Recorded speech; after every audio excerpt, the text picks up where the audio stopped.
Selamat pagi Ibu Dewi, apa kabar hari ini Ibu? Selamat pagi Bu, alhamdulillah sehat Bu. Oke, bagus sekali ya Bu ya. Adapun pertemuan kita kali ini Ibu, nantinya saya akan mengamati proses pembelajaran yang akan Ibu sampaikan di kelas 4. Nah, apa yang menjadi tujuan pembelajaran Ibu dalam proses pembelajaran hari ini Ibu? Adapun tujuan pembelajarannya nanti ya Bu yang ingin saya sampaikan itu Bu, saya ingin peserta didik itu dapat menghargai keberagaman melalui sikap cinta di lingkungan sekitar. Saya utamakan Bu itu masih di lingkungan di ruang sekolah, ya di ruangan. Berarti Ibu lebih identifikasinya di ruangan kelas itu sendiri dulu ya Bu ya. Nah, apa yang menjadi materi pembelajaran yang akan Ibu sampaikan nantinya? Ya, materinya yaitu menghargai keberagaman budaya sesama di lingkungan kelas. Oke, menghargai keberagaman budaya ya Bu ya. Nah, kira-kira Bu, metode pembelajaran apa yang akan Ibu gunakan nantinya Bu? Saya menggunakan metode diskusi kelompok Bu. Itu supaya saya dapat membantu para peserta didik itu untuk memahami perbedaan budaya antar sesama. Oh, antar sesama siswa ya Bu ya. Mungkin karena keberagaman budaya tadi ada di kelas itu ya Bu ya. Oke. Nah, metode pembelajaran, adakah metode pembelajaran yang lebih bervariasi lagi yang akan Ibu gunakan? Ada Bu, saya menggunakan metode menunjukkan gambar,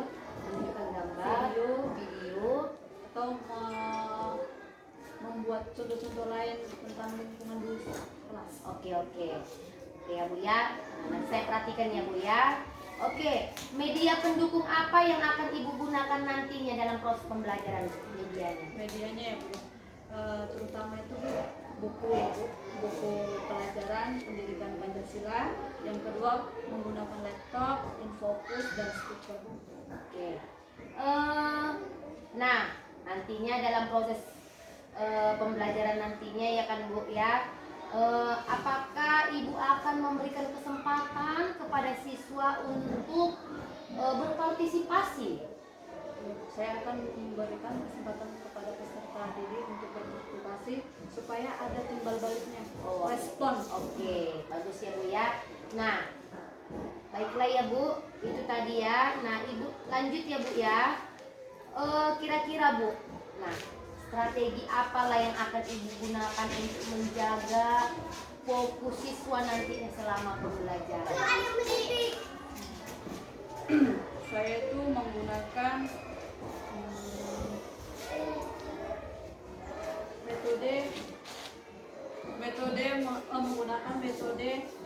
contohnya menunjukkan gambar ya. Oke. Nantinya Bu, bagaimana cara Ibu mengatasi seandainya nih siswa kita mengalami kesulitan atau kebosanan? Ya, ini Bu, untuk mengatasi kebosanan supaya semangat lagi mengingat fokusnya, saya membuat ice breaking ya Bu ya. Hanya itu ya Bu? Ya, seperti itu. Oke. Nah, nantinya kan Bu ada evaluasi pembelajaran nih ya Bu ya. Nah, kira-kira bentuk evaluasi apa yang akan Ibu gunakan, Ibu lakukan untuk mengukur pemahaman siswa atas pembelajaran yang Ibu sampaikan nantinya? Saya itu pertama saya membuat refleksi ya kan Bu. Terus saya akan mengumpulkan tes tertulis ataupun kuis.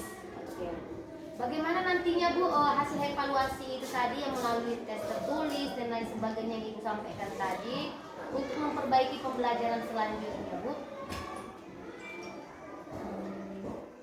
Supaya untuk meningkatkan kurang apa Bu? Iya, seandainya itu nanti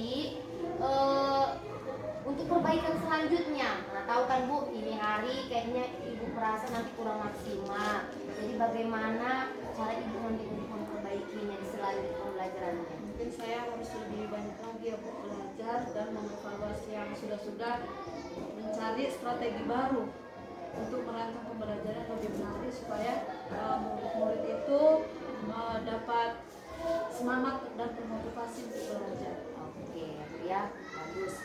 Nah, ini Bu, bagaimana kondisi siswa kita hari ini? Alhamdulillah hadir semua. Oh, hadir semua ya Bu ya. Oke, bagus. Nah, adakah kira-kira di kelas kita ini Bu, di kelas 4 yang berkebutuhan khusus? Oh, tidak ada. Oke. Nah, dari materi yang sebelumnya Ibu sampaikan di pembelajaran yang sama yaitu PPKN tadi Ibu bilang ya Bu ya. Adakah materi yang akan diulang kembali yang akan nanti Ibu sampaikan? Ya, Bu, ini mungkin materi yang lalu itu kan juga menyangkut tentang keberagaman ya. Oke. Nah, keberagaman itu kan banyak jenisnya gitu kan. Kita ini semalam sudah membicarakan atau mempelajari tentang macam-macam budaya. Jadi kita topiknya hari ini akan memperkenalkan kepada peserta ini budaya apa yang mereka miliki dari budaya yang mereka miliki masing-masing peserta. Oke. Nah, untuk kondisi kelas kita Bu, adakah fasilitas yang ingin diperlukan tetapi belum tersedia? Mungkin bisa Ibu sampaikan kepada saya. Ya, Bu. Menurut saya masih sih Bu, karena contohnya apa ya, info itu kan kita belum masing-masing memiliki, sehingga guru itu belum semaksimal mungkin bisa menggunakan IT di setiap ruangan. Oke, berarti untuk penggajaan infokus ya Bu ya. Oke. Nah, apakah sudah ada LPP yang Ibu siapkan? Sudah Bu. Mana Bu? Oke, saya baca dulu ya Bu ya. Yang mana tadi itu Bu? Oke, saya baca dulu. Oke, nah dari RPP ini Ibu yang Ibu berikan, apakah ini sudah lengkap dan rinci Bu sesuai dengan materi yang akan Ibu sampaikan? Sesuai Bu. Oke, bagus. Adakah bagian RPP ini yang masih belum jelas atau butuh penyesuaian lagi? Sudah jelas. Oh, sudah jelas ini. Nah, oke, saya sudah bertanya tadi ya Bu ya. Nah, apa yang menjadi harapan Ibu dalam proses coaching kita hari ini sebelum memulai kegiatan belajar mengajar nantinya di kelas? Saya mengharapkan supaya kegiatan ini terus kita laksanakan demi perubahan dan lebih meningkatkan kualitas sekolah kita. Oke, baik ya. Adakah aspek yang menjadi pembelajaran tertentu yang Ibu fokuskan? Aspek pembelajaran apa yang Ibu fokuskan? Iya, aspek. Mungkin saya ini ya ingin lebih dalam mengenali para peserta didik di kelas. Dari segi apa aja tuh? Contohnya minatnya, gaya belajarnya sesuai dengan kebutuhan belajar mereka. Baik ya Bu ya. Nah, nantinya Bu yang menjadi kekhawatiran apa dalam pembelajaran nanti itu kira-kira bagaimana Ibu mengatasinya? Kekhawatiran ya mungkin saya bagaimana ya akan membuat suatu strategi lah supaya mereka itu lebih fokus dengan pelajaran yang nanti saya sampaikan. Oke, baiklah Ibu, demikianlah ini untuk proses pra-observasi kita ya Bu ya. Selanjutnya saya akan melihat Ibu dalam proses belajar mengajar. Terima kasih Ibu, selamat dalam mengajarnya.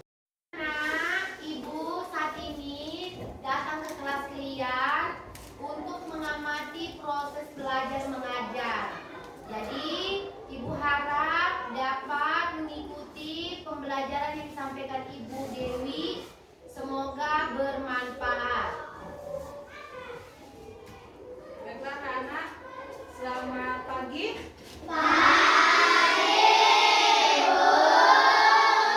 Apa kabar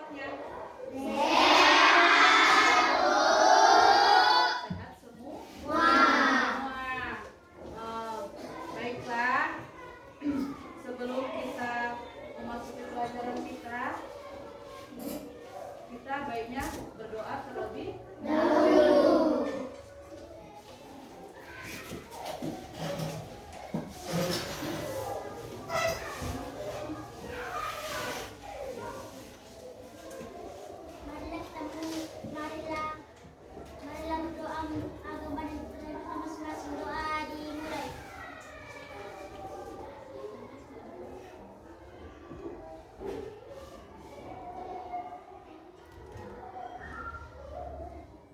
Doa selesai.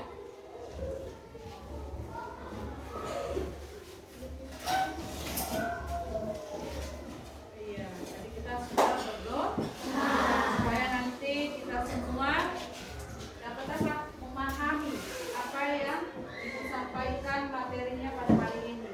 Ya? Oh iya, Ibu mau mengingatkan siapa kita yang hadir semua kan? Iya. Bella Nana, kita materi ada pun tujuan pelajaran kita hari ini yaitu tentang keberagaman, tentang menghargai keberagaman di sekitar sini, ruangan kelas kita. Ya, nah, jadi kita ini harus saling apa? Menghargai, ya kan? Supaya apa? Terjalin persatuan dan kesatuan, ya kan? Betul? Nah, jadi Ibu coba mau tanya. Ini kan setiap keluarganya kan beda-beda, belum tentu bapaknya Jawa, mamanya Jawa, ya kan? Pasti ada ya, ada yang Jawa menikah sama orang yang bermarga. Jadi mamanya pun juga diangkat memiliki boru, ya kan? Nah, atau sama orang Nias ada juga apanya? Ininya marganya atau ininya, embel-embelnya di belakang ya. Coba Ibu mau tanya dulu sama Rafael. Nah, Rafael ya, walaupun orang Batak tapi beda boru dan marganya, nggak bisa sama pasti. Coba kita tengok ya si Rafael. Nah, Ibu mau tanya, kamu suku apa? Iya, suku marga apa? Sipayung. Coba tebak, kalau dia Sipayung, siapa yang Sipayung berarti? Iya, bapaknya, dia mengikuti tutur adat bapaknya. Jadi kalau mamaku Sinaga, iya, ini orang Batak tapi beda marga keburunya, ya kan? Nah, coba yang Jawa dulu biar ada perbedaan, kita tengok ya. Ini ada suku Batak, yang sana Timbul. Mama sama bapak sama-sama Jawa. Iya, sama-sama Jawa. Berarti kok sama-sama Jawa ini dia nggak punya ini nak, nggak pakai marga, nggak pakai boru, ya? Bisa dibedakan? Tadi orang Batak contohnya si Rafael ini apa? Pakai ada boru mamanya, ada marga bapaknya. Siapa tadi marga bapaknya? Iya, Sipayung. Makanya namanya Rafael Sipayung. Kalau Simpun Antini. Nah, nggak ada lagi borunya karena dia suku Jawa. Bisa dipahamkan nak? Perbedaan suku Batak dan suku Jawa. Ibu mau memutarkan dulu ini video. Dilihat dengan apa? Fokus. Dan kita lihat nanti apa aja budaya-budaya lain selain suku. Jika anak dan kalimat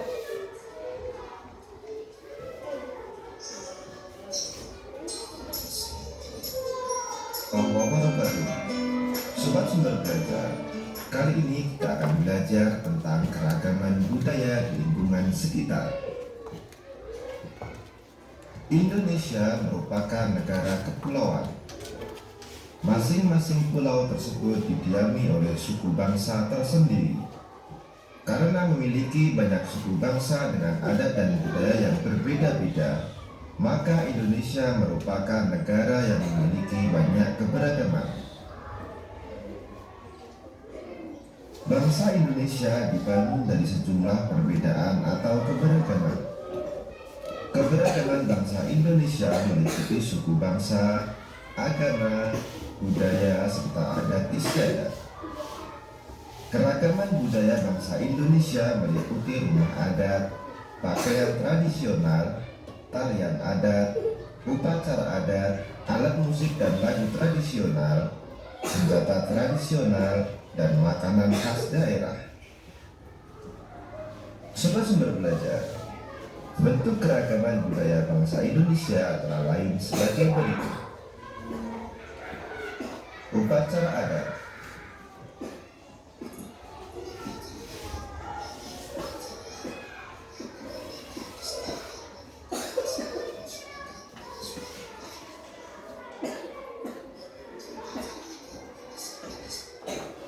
Turun-temurun serta dari generasi ke generasi kuat dan menyatu dengan pola perilaku masyarakat setempat. Contoh upacara adat misalnya belian yang dilakukan suku Dayak di Kalimantan dan Pasola yang dilakukan masyarakat di Nusa Tenggara Timur. Rumah adat. Rumah adat merupakan bangunan tempat tinggal yang menjadi suatu daerah. Rumah adat masing-masing daerah memiliki keunikan dan kekhasan masing-masing yang mengandung filosofi luhur budaya setempat. Contoh rumah adat antara lain rumah gadang di Sumatera Barat, Tongkonan di Sulawesi Selatan, serta Hunai di Papua. Pakaian adat. Setiap suku bangsa di Indonesia memiliki gaya busana yang khas dengan corak yang berbeda, baik dari segi bentuk, bahan, model maupun warna. Iya.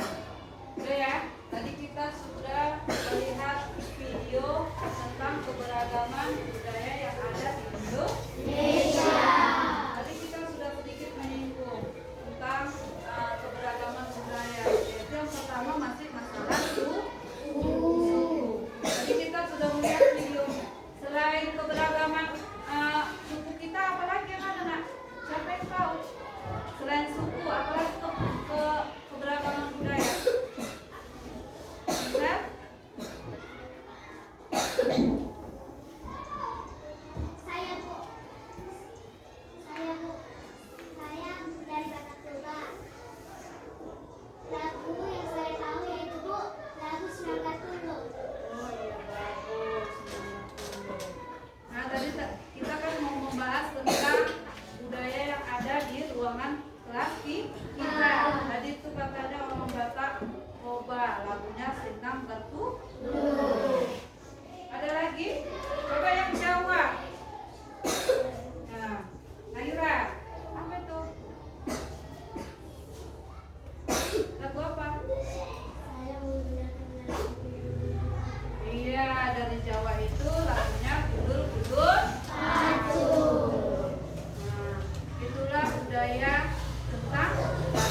ke suku orang lain. Ya, tidak boleh saling apa tadi? Oke. Jadikanlah perbedaan itu menjadi persatuan yang kuat, seperti ranting-ranting yang apa? Yang ada pada pohon beringin itu. Rantingnya saling berkaitan tapi satu pohon dia, ya kan? Ya kan? Nah, bayangkanlah negara Indonesia itu seperti pohon beringin yang selalu bersatu dalam kesatuan. Dan semboyannya bunyinya apa tadi? Iya. Apa?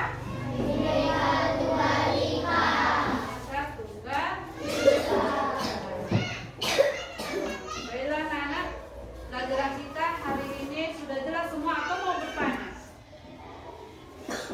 Ada yang mau bertanya? Sudah jelas semua? Coba ulangi sekali lagi ya, bahwa pelajaran kita ini tentang keberagaman budaya di sekitar kelas kita ini dulu yang mau kita bentuk, supaya kita dapat saling menghargai ketika belajar, atau orang berpendapat kita dengarkan, atau orang berpresentasi kita fokus dengan perhatian kita kepada teman yang lain, demi menjadi apa tadi? Persatuan dan kesatuan di kelas kita, karena kita bicara di kelas. Bisa ya? Saling menyayangi, saling menghormati, tidak memilih-milih teman, mempersilakan teman yang lain untuk melakukan ibadahnya, tidak saling mengejek. Baiklah anak-anak, mungkin materi kita hari ini cukup sampai di sini. Semoga anak-anak kita dapat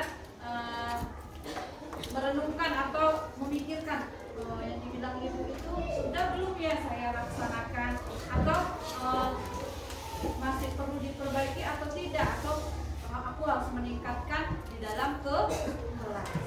Baik ya anak-anak, paham? Terima kasih. Kita lanjutkan materi pembelajaran kita minggu depan dengan topik yang sama, masih tentang keberagaman. Kita di pulang suku, besok lain cerita lagi karena masih banyak kebudayaan yang ada di Indonesia.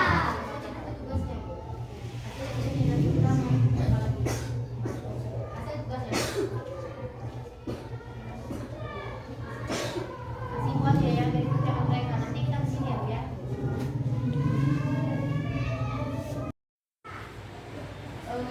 Selamat siang Ibu Dewi. Oke. Kemarin kita sudah melaksanakan supervisi akademik ya Bu ya, di mana saya telah memperhatikan dalam itu menyampaikan modul pembelajaran kepada anak kita kelas 4 SD ya Bu ya. Nah, ada beberapa pertanyaan Bu yang ingin saya tanyakan dalam proses observasi ini Bu, yaitu yang pertama, bagaimana pendapat Ibu tentang pembelajaran yang terjadi saat itu? Ibu, pembelajaran yang terjadi pada saat itu menurut saya kurang maksimal sih, karena saya melihat banyak siswa yang kurang perhatian dengan apa yang saya sampaikan, masih ada yang mau asik main. Jadi menurut Ibu, apa yang menjadi rencana Ibu untuk bisa memperbaiki rasa kurang antusias anak-anak kita Ibu untuk kedepannya nanti? Saya mau mencoba, ya mungkin saya karena sudah ikut ini adalah ilmu sedikit, jadi saya akan membuat pendekatan pembelajaran dengan sikap kebiasaan dengan ya, dengan mengelompokkan peserta didik tadi supaya minat belajarnya terbangun. Oke, terus sekali ya Bu ya. Dari segi perjalanan dalam Ibu menyampaikan pembelajarannya Ibu ya, adakah yang menjadi ataupun agak melenceng dari yang Ibu rencanakan itu?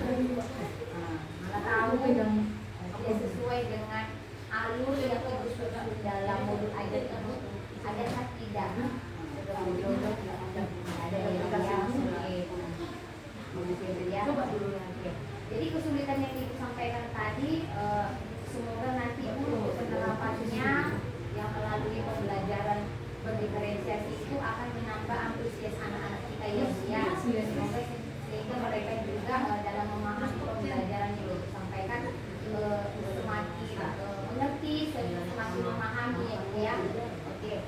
Adakah Bu yang perlu dipersiapkan lagi ataupun yang Ibu butuhkan untuk lebih mendukung pembelajaran Ibu ke depannya?